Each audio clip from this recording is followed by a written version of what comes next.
Bonjour et bienvenue à ce nouveau numéro de Club Éco d'Objectif Aquitaine. Aujourd'hui, nous recevons Mathieu Baquin, qui représente pour le Sud-Ouest le cabinet Ardine. Vous le représentez en tant que directeur, mais vous êtes aussi l'associé. Mathieu, bonjour. Bonjour. Alors, Ardine, ça fleure bon le nom anglo-saxon, mais j'ai cru comprendre que c'est pas du tout ça. Qu'est-ce que c'est? Qu'est-ce qu'Ardine et quelle est un peu son origine? Ardine est un cabinet qui a été créé en 1984, qui portait d'abord le nom d'Europe Énergie Conseil.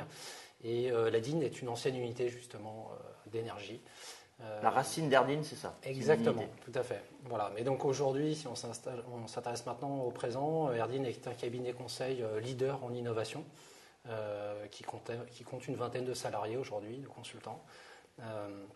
Et d'ailleurs, ce leadership, on le retrouve également dans l'engagement du cabinet conseil pour sa profession, puisque le gérant d'Ardine est également le président de l'association des conseils en innovation. D'accord. Et je veux dire, c'est un milieu très concurrentiel. Oui, tout de même. Je dirais le conseil en innovation. Le marché dominé par combien de... On a, je dirais, sur tout le territoire, on a facilement, le territoire national, on a facilement, je dirais, une bonne cinquantaine d'acteurs qui comptent, et puis d'autres, des plus petits. Et je dirais les cabinets conseils les plus en vue, c'est peut-être une vingtaine à peu près de cabinets conseils.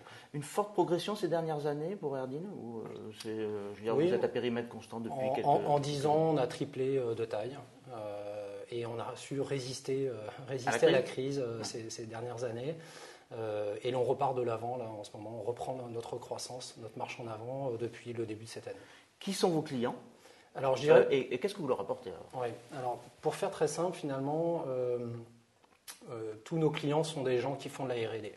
Et les différents acteurs qui font de la R&D sont nos clients. Donc finalement, on va y retrouver de manière assez naturelle des laboratoires de recherche, des entreprises privées, depuis la start-up en création, la PME, ou le grand groupe industriel. Vous les accompagnez, c'est quoi exactement? Vous les accompagnez, je veux dire, financièrement, enfin, vous les aidez à faire les montages financiers qui permettent de financer cette R&D? Vous intervenez à quel niveau?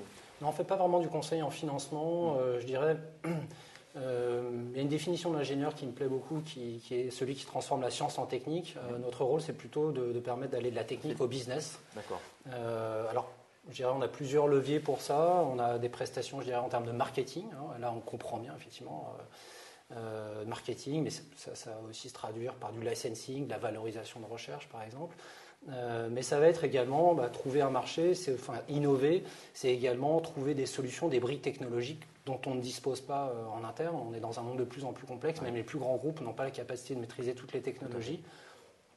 Et régulièrement, on est mandaté en fait par des entreprises, plutôt là des grands groupes, qui nous demandent en fait de chercher des solutions technologiques, des briques technologiques, des techno-suppliers, comme on dit, dans le monde.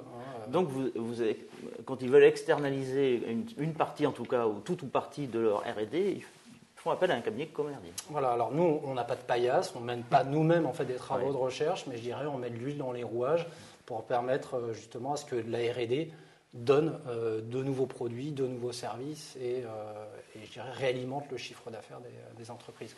On est, je dirais, dans ce qu'on appelle aujourd'hui l'usine à croissance. Je dirais Ardine est en plein dans ce terme générique. La crise aidant, l'innovation a toujours été une préoccupation. On a toujours parlé d'innovation. Notre vie a été rythmée par les innovations, notre vie quotidienne aussi. Est-ce qu'il y a eu un effet crise? Est-ce que cette innovation qu'on a vantée et dont on nous explique que c'est elle qui va qui va tirer notre économie, qui va nous sortir de la crise, est-ce que vous avez le sentiment que les entreprises, en règle générale, ont intégré cette idée que l'innovation, c'est peut-être le Saint Graal? Je pense que la grande majorité d'entre elles, effectivement, l'ont intégré. Celles qui ne l'ont pas intégré sont, je dirais, aujourd'hui en souffrance ou pas loin de mourir. Des entreprises qui se cramponnent à leur métier historique, qui sont déjà en grande difficulté et qui n'ont plus les ressources, y compris psychologiques, je dirais, pour aller s'ouvrir. Mais je dirais, pour la grande majorité, le constat, effectivement, est évident. C'est vrai qu'aujourd'hui, on parle d'innovation, mais les entreprises ont toujours cherché, toujours compris qu'il était souhaitable de renouveler ces gammes de produits. Ça ne passe pas forcément par une innovation de rupture. Innover dans les process. Tout à fait. Donc, je dirais c'est quand même prégnant. Ce qui a vraiment changé, si vous voulez, plutôt, c'est que On est dans un monde de plus en plus complexe et le nombre de technologies potentielles à maîtriser et à intégrer, par exemple, dans un même produit est considérable. Et là où il y a une prise de conscience qui est plus lente à se faire, c'est qu'aucune entreprise aujourd'hui est capable de se débrouiller seule. Elle doit s'ouvrir. Elle doit s'ouvrir vers d'autres fournisseurs qu'elle ne connaît pas aujourd'hui, vers d'autres technologies, et elle n'est pas capable non plus de déployer ses antennes pour détecter toutes ces choses-là. Donc, savoir finalement aller rechercher les compétences, les bonnes technos. On parle d'open innovation, c'est devenu un enjeu clé. Et là, pour le coup, il y a beaucoup moins d'entreprises qui en sont à ce stade-là.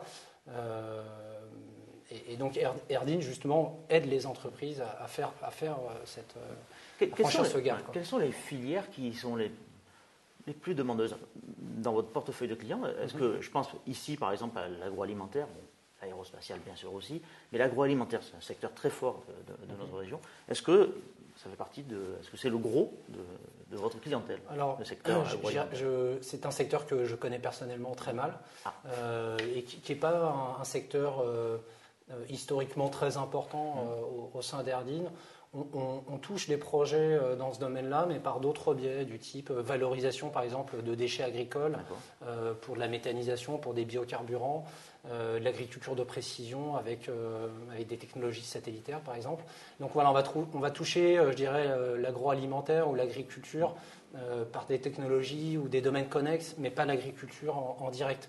Mais voilà, je ne pourrais pas affirmer qu'il n'y a pas d'innovation. Le plus important secteur qui vous sollicite, c'est quoi? On est vraiment très très diversifié, ça se retrouve aussi dans l'équipe. Alors on a une volonté, et c'est dans nos gènes, d'être à même de prendre en charge les sujets techniques de nos clients. Et aujourd'hui, on est capable de prendre en charge, je dirais, à peu près toute la palette de sujets qui existent, puisqu'on a des ingénieurs, des docteurs en sciences qui couvrent vraiment l'ensemble des palettes. Donc toutes les sciences de l'ingénieur, mais également les sciences de la vie et les sciences humaines et sociales. Donc cette diversité, on la trouve aussi dans les secteurs que l'on touche. Donc on va être aussi bien très présent, par exemple, dans toutes les TIC, les technologies de l'information et de la communication, que dans les transports, qu'ils soient terrestres ou aériens, la chimie, l'environnement. Voilà, c'est vraiment très diversifié.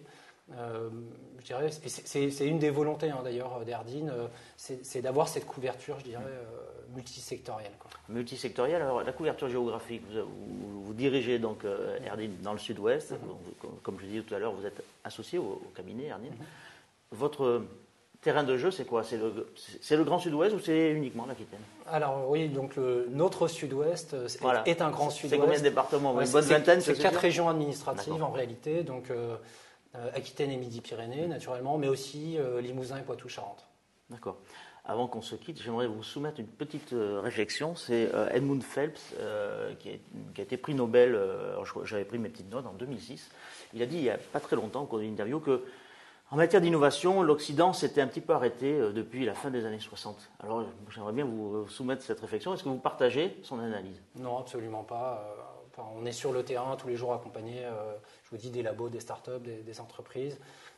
Et l'innovation est à l'œuvre tous les jours. On n'en parle peut-être pas assez dans les grands médias, et ça peut donner cette impression-là. L'Occident n'est pas, contrairement à ce que pense M. Phelps, n'est pas à la traîne. Non, tout à fait. On a peut-être plus de mal, en particulier en France, à transformer, je dirais, des pépites en grandes entreprises visibles par le grand public, à créer je dirais, nos nouvelles entreprises du CAC 40. On a un vrai souci de croissance en fait de nos pépites, et c'est peut-être ça effectivement qui peut donner une impression de moindre visibilité par rapport à des géants comme Apple, Samsung ou d'autres dans le monde. Mais non, l'innovation elle est bien présente, bien active.